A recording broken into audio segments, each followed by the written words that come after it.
Episode 11, Driven by Obsession. This show was hella creepy, and so are the characters.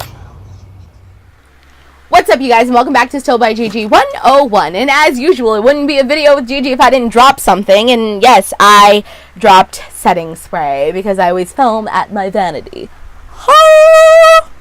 But that's not right. So, today is Wednesday, which means that it can only mean one thing. It is time for another recap, review, or whatever of Riverdale. So, you guys, we are on episode 11 of 13, which means there are only 2 more episodes after we finish reviewing this one. And this one was also very short. It just took me 1 full page to talk about this episode. So, you know the drill. I'm going to read what I wrote for the episode after I'd watched it, and we're going to get into a little bit more detail if I can remember the episode, and my thoughts and opinions and feelings on it. So, let's begin. So, Veronica is on this hunt to seemingly convict her father, not to mention she hooked up with Archibald the night of the party, which he wants to go public about, and she's like, hell to the nah, because of how Betty obviously responded when they did the 7 minutes in heaven.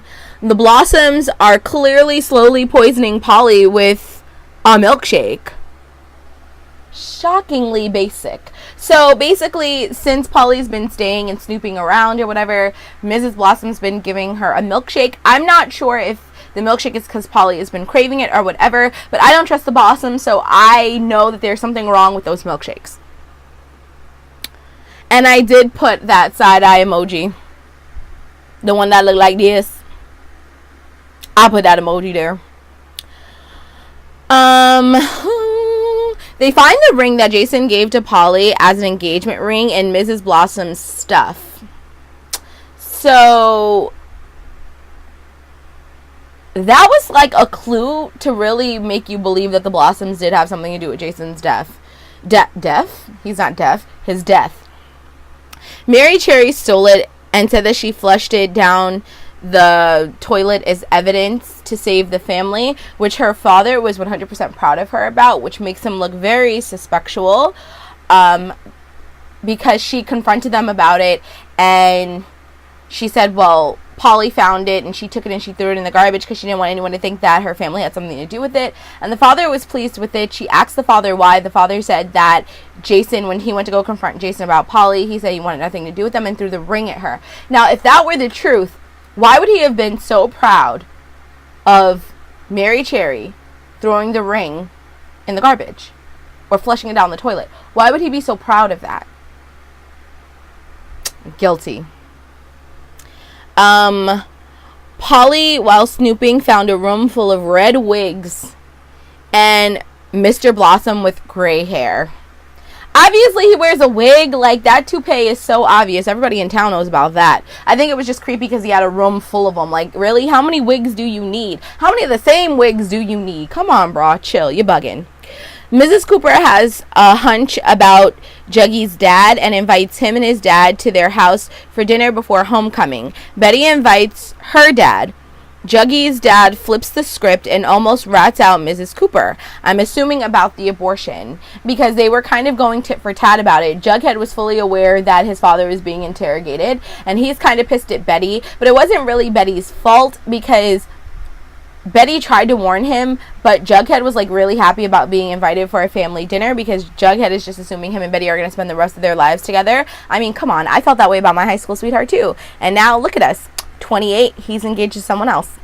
Just the mind of a 16-year-old versus the reality of being an adult. I mean, come on. So, while interrogating him, she flips the script about an argument that she overheard Mr. and Mrs. Cooper having during their homecoming, I think it was. And that talk was about the abortion, which at this point, Betty and Polly, I don't think are aware at this point of the abortion. While that's going on, Veronica and Archie search through FP's trailer because Veronica is on a manhunt to... Wait, what was it? Was Veronica on the manhunt? Veronica's on the manhunt because she thinks that FP has helped her father to kill Jason, so she's trying to prove it. So they go to Mrs. Blossom and they arrange the whole thing, while Mrs. Blossom has FP and Jughead kind of, what's the word I'm looking for? They have him like distracted at the house. Archibald and Veronica are going to go through the trailer to see if they can find any incriminating evidence against him. But they find nothing. The police turn around with a warrant the same night and find a lockbox with the gun that killed Jason. It was obviously planted by someone whom we are unsure of. Jughead is pissed at everyone and is talking to no one. So I can completely understand why Jughead is mad.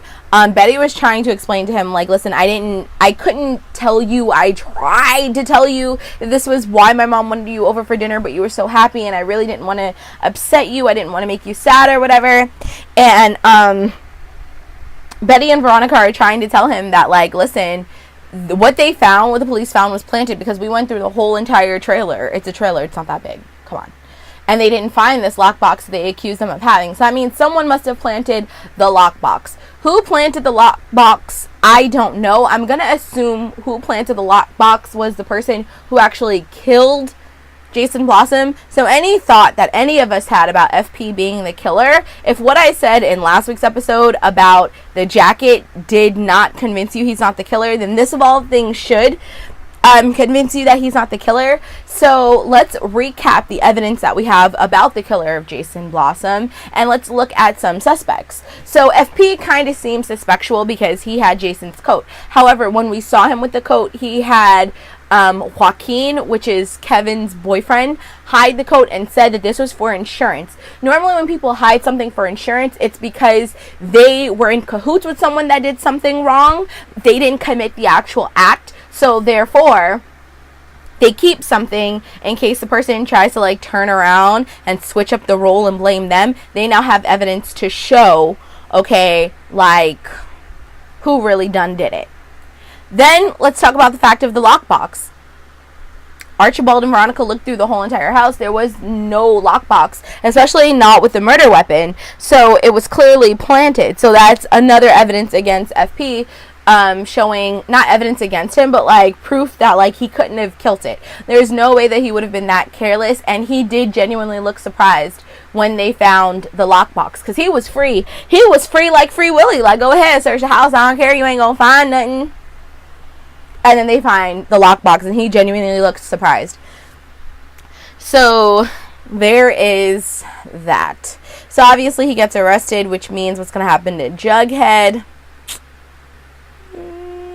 So many things could be going on right now, but like I really don't think so. Now, for the people who I think is guilty, because I forgot we were going to go into both those things, I got so caught up in talking about how FP wasn't guilty. The only people that look really guilty right now is the Blossoms, because like they had the ring, and that is some pretty incriminating evidence. And if the police found them with that ring and knew that Jason was the last person to have the ring, that would make them a suspect. So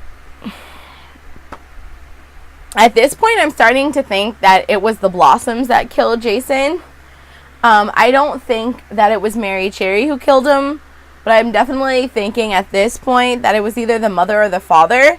And I low-key kind of feel like it might have been the father, because the mother she's so really distraught about Jason's death, and she's so distraught about it almost like to the point where she couldn't possibly have killed him. Like, if she had killed him, she probably would have gone clinically insane and killed herself. Almost like Diane Lane's character in The Glass House. You know what I mean? Like, if she actually did kill Jason, she probably would have gone crazy and killed herself. So the dad is looking like hella guilty. Okay? Hella guilty. So that's all I have to say about this episode. You guys know the drill. If you like me and you want to see more from me, or if you like this video and you want to see more of it, then you watching, you need to be part of the JG My Swimmer Pod and come swimming with us on all of our adventures. How might you do that, you're probably asking? Well, lucky for you, I got the answer, and it's simple. All you have to do is rate, comment, subscribe, and share, because sharing is caring, and I'll be seeing you in the next video. Loves and likes ya. Bye!